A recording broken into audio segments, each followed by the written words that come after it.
I think of the Oppo Find X, and there are a few analogies that come to mind, but the one I like the most is of a Lamborghini, which, as a matter of fact, is also the brand of its special edition variant. See, as beautiful and as fast as a Lambo is, for some users, owning a car like this is just bragging rights. Like, for example, I wouldn't dare driving that car on certain roads, and we see potential hindered by basics like speed limits. Still, let's be honest. If you had the cash to buy one, I would doubt you would pass on the opportunity of owning such a beautiful piece of machinery. So this is the Oppo Find X for me. I know it's taken us a while to do this review, but we wanted to make sure that we had a unit that we could test in its full glory, and it's finally here. I'm Jaime Rivera with Pocketnow, and let me tell you why I love and why I also don't love this phone.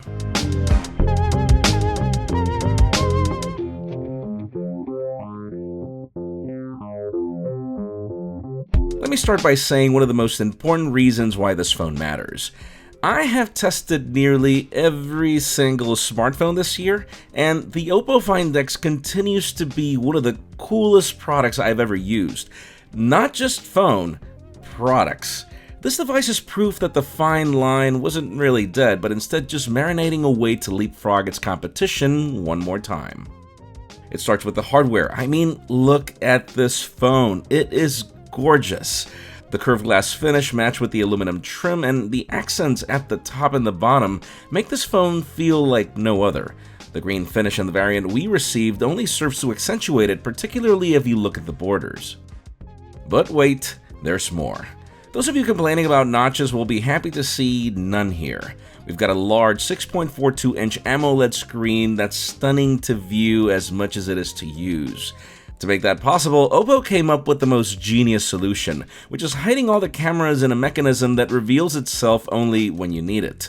Yes, this means there is no fingerprint scanner, and there is a less secure face-to-unlock solution compared to Face ID, but comparable in speeds. I mean, you would think that the mechanism would take longer than Face ID, but it actually doesn't. But wait, there's more.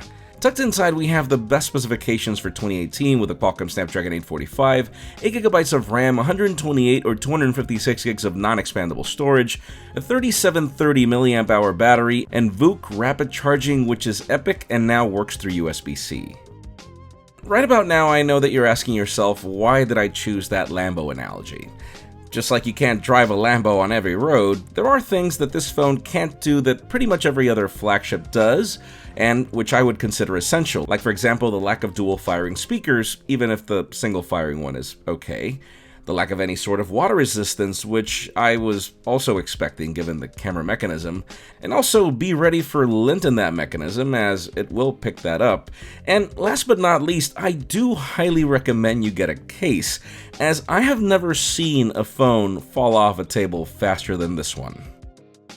And then there is the software story, which I know will be probably the least favorite feature of most of you.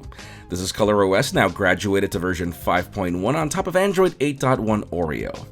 If you're trying to find any similarities with Android, let me just say that it's more similar to iOS, actually. Most iconography and the style of the menus is designed to feel more like an iPhone. Things I praise are the optional navigation gestures, which allow you to take advantage of the display to its fullest. I also like Oppo's theme store, which allows you to make the user interface adapt to your taste. And yes, you can install Nova Launcher in this international variant, but it is just as much a nightmare to keep it working that sometimes it just defeats the purpose to actually want to use it. Overall, the only advantage that I see in this user interface is the fact that for those of you that are using iPhones and want to switch to Android, this is probably the one with the least amount of learning curve. Now, I've been using the Oppo Find X on and off between Berlin, New York City, and Honduras for the past month and change. My experience so far is that it has better call quality than I expected. I mean, the earpiece is tucked inside the mechanism, and even so, it sounds great. And even with its lack of stock Android, this phone is fast. Blazing fast. The only thing is that ColorOS has so many animations that it would seem to be slow, but whenever you try to launch applications, everything works just great, and I feel the same when playing games. There is zero lag in the experience of using this product. It just has slow animations.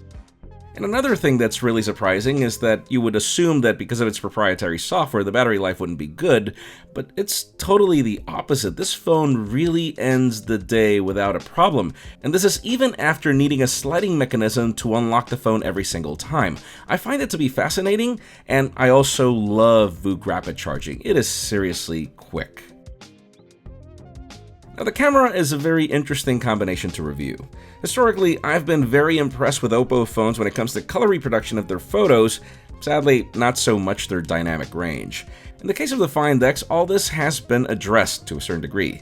Spec-wise, the sliding mechanism reveals a 16-megapixel primary at f2 aperture and 1.22 microns in OIS, with a secondary 20-megapixel camera at f2 aperture and standard microns. The resulting photos are actually pleasing to the eye with warm colors, good detail, and again, great results in HDR. In both day and night, I do have to say that this phone feels comparable to every flagship in the market, and with portrait mode showing some decent results. You will notice some noise when it comes to low light, and obviously moving subjects are a little bit of a struggle, but again, it's the territory that you also deal with other flagships. The same goes for the selfie game thanks to this 25-megapixel shooter at f2 aperture, even if I'm not really a fan of the selfie portraits. The problem really is when we get to things like video, where yes, 1080p video is good with awesome dynamic range, good stabilization, and the camera adapts very well to close-ups. The problem is when you switch to 4K, as there is no stabilization whatsoever, and essentials like 4K at 60 are not here.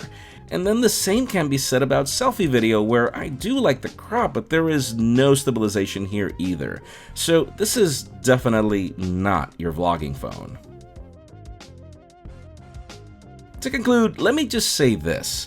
Just like a Lamborghini isn't the perfect car for all types of roads, this isn't the perfect phone for all types of scenarios. If you were expecting a flagship that does everything, this one is not. But then again, here's the thing.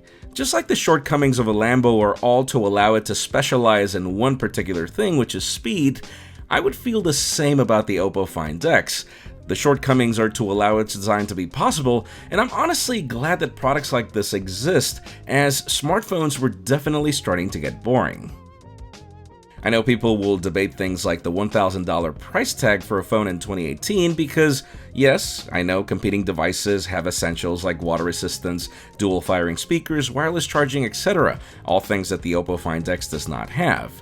Still, once again, what this phone lacks, it compensates in so many levels with the genius of its design, so much so that it's really hard for me to not give it the title of the coolest phone that I've ever used.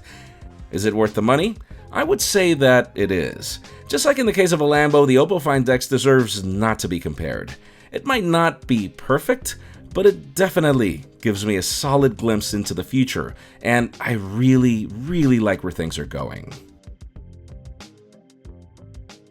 Folks, just like this, we've got more reviews coming up, so make sure you follow us on social media and subscribe to both our channels, English and Spanish, for more videos like this one. You can follow me on Twitter, Jaime_Rivera, or on Instagram at Jaime Rivera.